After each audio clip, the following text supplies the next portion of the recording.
So, ఆ feeling ఎలా ఉందంటే ఒకేసారి వికెట్ పడంగానే పంజాబ్ గెలిచింది.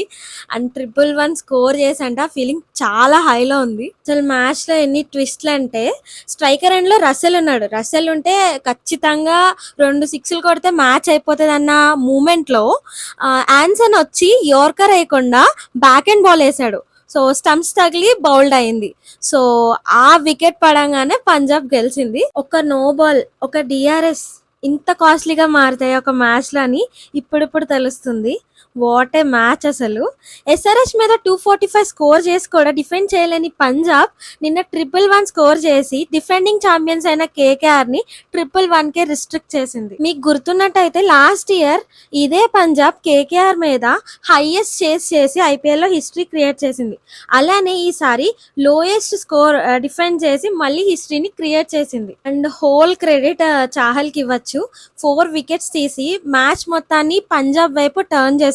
చాలా రోజులకి ఇలాంటి థ్రిల్లింగ్ మ్యాచ్ చూసాం. ఇంకా ఆ విజువల్స్ మైండ్‌లోంచి పోవట్లేదు. What a match.